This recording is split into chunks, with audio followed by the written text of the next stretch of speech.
Yo, what is up, y'all boys? It is Ride with G back with another video of my Sunset Metallic M340.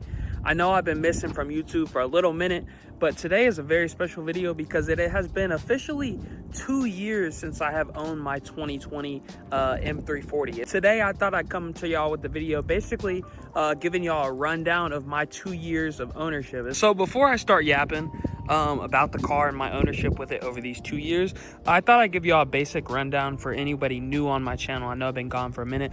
This is my 2020 Sunset Metallic M340. We got some little mods on it. We got cosmetics, grills, lips. I got the super wheels on it. It's lowered on springs. We got a few. We got tail. We got the GTS tails. We just put, the most recent mod is we put a AliExpress Valvetronic. Love it. Sounds so crazy. We got a little diffuser, tail lights, blacked out the badges, just little shit. OEM plus build. It's nothing crazy, but it's my build over 2 years and I really fuck with it. And yeah, that's basically it. All right, so now let's get into the actual ownership over the 2 years with this car. I'm gonna go over, you know, what I think about the car, things that have went wrong with the car, things I like about the car, things I dislike with the car, things that have went wrong with the car, anything of the sort. First off, I want to start by saying this is my favorite car that I've ever owned. I've owned a lot of cars. Most of them have been shit boxes. I've owned a lot of Hondas, hatchbacks, Integras, Miatas. I dabbled in American stuff a little bit. I've had a Genesis Coupe. I've had a lot of vehicles over the history of me owning, like, you know, sportier cars. But let me just say, this car outdoes anything I've ever had in every way. Not even, like, obviously I've had older shit. Older shit is always way more like raw and has more feeling and things like that. But this car, as an overall package, it does everything. It's fast as fuck. It handles good as fuck. It is comfortable. It's good on gas. It can be loud as hell when you want it. It can be quiet when you want it. It looks amazing. People are like, what is it? Is this an M3? Which I hate that. All the TikTok fucking fanboys, yo bro, nice G80, is that a comp, bro? I'm like, please bro, tell me you only know about cars from TikTok without telling me you only know cars from TikTok. But yeah, it's my favorite car that I've ever owned. It's just, it does everything so well, especially for the price point. I'm straight getting rained on and it's sunny outside. What the fuck? How does this make sense? All right, I don't think it's gonna stop raining, but it's just sprinkles. So I guess I'm recording this video in the rain for y'all. Y'all better leave a like for this shit. Your boy getting wet for this shit. But back to basically what I was saying is basically this car checks all the boxes. If you're wondering, can I daily an M340? Yes. Is the M340 good on gas? Yes. Can I turn that M340 into an 800 horsepower reliable track car? Yes, which obviously I haven't done, but there's plenty of examples. Like, this car just does everything so well. And now that these 2020s are dipping into the low 30s range, I feel like this car is there's never really a better time to buy one of these. Obviously it is a BMW. It is, you know, more cost to maintain. Tires are expensive. Gas, you got to put 93 in it all the time. Oil changes are decently whatever. All the little maintenance stuff is gonna be a little bit more than a Honda or a Toyota or a Kia or whatever the fuck you're driving now. But yeah, let me just stop yapping and get into my actual ownership of the car. So like I said, 2.5 years with this car. I really love it. As far as, let me go into the issues I've had with it. So the first issue when I got the car was I could not read oil. I could not read oil on my car. BMWs don't have dipsticks. They have electronic dipsticks. I got my car, I had it about a week, and I could not check my oil. I would go to the measurement and then I would start checking my oil. It does like a reading thing where it goes 1 to 100%. And mine would stop at like 15% and back out, and it would just say oil is good, whatever. So I took it to BMW. The car still had warranty on it. I got the car, I'm pretty sure I got the car at like 27,000 miles. And so it had warranty and it was within the 4 years of the factory warranty. So I took it to BMW. They found out that it was my oil pump. One of the biggest problems of a 20. If you're getting a 20, make sure you can read your oil before you leave the lot. And even if you can, check if it's ever been changed, because out of pocket, it's like a $4,000 repair. Mine was under warranty. That's the biggest issue I've had with the car, and it was luckily covered under warranty. So like I said, number one issue was the oil pump. Luckily, that was zero cost to me. It was covered under warranty, but it could have been devastating if I did not have the warranty. So if you're watching this as a baseline, like of a 2020, you want a 2020, they sound good, they're dope, whatever, make sure you check the oil pump before you buy it. Or make sure it's been replaced, or make sure it's not failing, whatever. But my second issue that I've had with my car is my rear differential was leaking fluids. So these M340s, I feel like a lot of BMWs have these systems of it's like a pressure release valve on the differential where you're like spirited driving and it's supposed to release pressure or air or whatever it does. On the 2020s, oftentimes, I don't know if there's too much pressure or whatever, it actually pushes fluid out of that breather valve.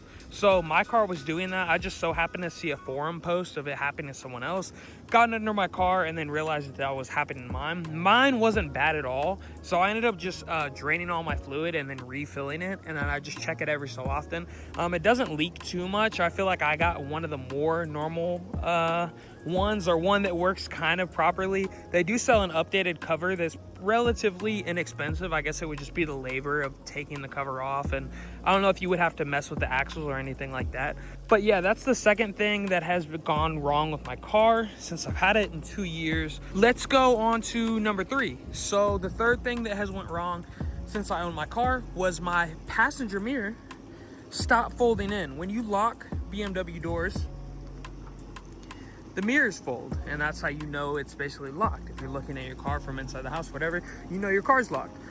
Basically that mirror stopped folding, and I had to replace the motor in it. It was an $800 fix, and is what it is. BMW, like obviously the B58, the engine, the transmission, everything to go along with this car is very solid. But with BMW, it's always the little shit, the electronics, the control arms, suspension, you know, just little shit that will go wrong. So that is the third thing. Luckily I have it replaced now and my mirrors fold all fine. But yeah, that's the third little issue I had with my car. So those are really the main issues I've had with the car, and really the only things that are, you know, were really an expensive fix or like, you know, devastating when it happened kind of. But there's little things with the car. For one, my clear coat on my roof, this is an issue. Now, keep in mind, this car is six years old. As you can see, there's little spots of the clear coat that are failing. Like right here, you can see it's peeling up. Here, it's peeling up. The car is 6 years old. I garage it whenever I can.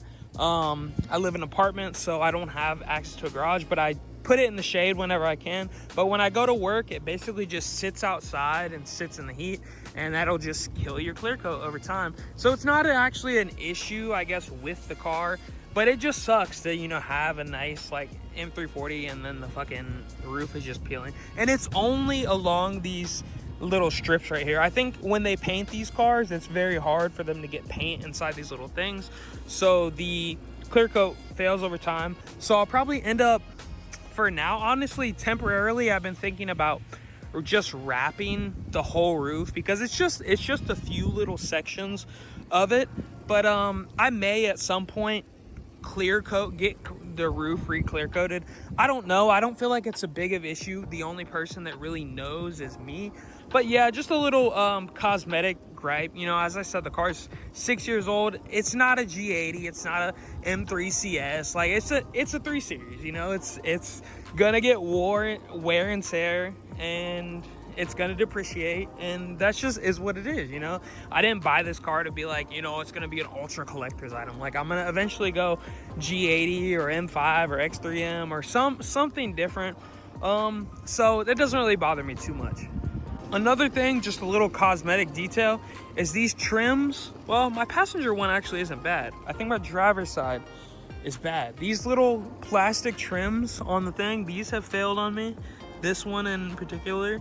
I don't know if that's gonna cause water to eventually get into the mirror or fry some shit in my mirror, do whatever it's gonna do. I'm really at this point searching for things that have went wrong with this car since I've had it, because those 3 little issues that I named, the diff, the oil pump, and the mirror motor, were really the only like real issues with the car. The little clear coat on the roof, it sucks, but it is what it is. You know, cars age, you get chips in the paint.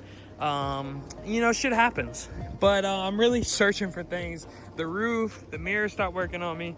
God, this color is like changing. Like, it changes based on the weather outside. Like, if it's cloudy or if it's sunny, like, this orange is gonna hit a different way every time. That's one of my favorite things about this car, is the color. Like, you see a lot of gray, what's it called, Brooklyn gray, and the other one, the other gray color, the darker gray color, Portimao blue, things like that, but you rarely see orange. I'm pretty sure this is an exclusive 2020 color, so that is cool. I'm really trying to think of what else. I feel like that's about it. I've named y'all the good. Overall, this car has been incredible. I would give it a 9 out of 10, you know, just because I would say 10, but I don't want to be biased. Obviously, it hasn't been completely perfect, but it's been damn near perfect. It's never left me stranded. It's never did some weird shit on me. It's always just worked, and I beat the crap out of it. Like, I drive it hard, I drift it, I really have put this car to the test. I've took it on 5-6 hour road trips there and back with zero issues. It's just an overall great car. If you're watching this video and you're like wondering, should I get an M340? Is it a good car? Yes, and I feel like now is a very good time given the price on them right now, especially the 20s and 21s. They are coming down. I'm talking about 30 to 35,000. You can get one of these decent mileage, like 50, 70,000 miles. And that's another thing, B58s, like, with all the guys having like 2016 Gen 1 B58s that are running strong at like 250,000 plus miles, in the whole time, I do not feel scared of this car at all. Like, I've had plenty of cars where I was like wondering if I was gonna put a mod on it and it was just gonna fucking blow up or it's gonna explode. It's like the B58, this car has been tested. This motor has been tested so much in so many platforms. Like, they put this shit in everything. 2 Series, 3 Series, 4 Series, 5 Series, the trucks, the Supra. I mean, there has been a million builds of the B58. Obviously, you have some extreme cases with shit going wrong with them, but by and large, if you're just running an OTS 93 map or an E50 map, this car is going to be solid and basically last forever. I mean,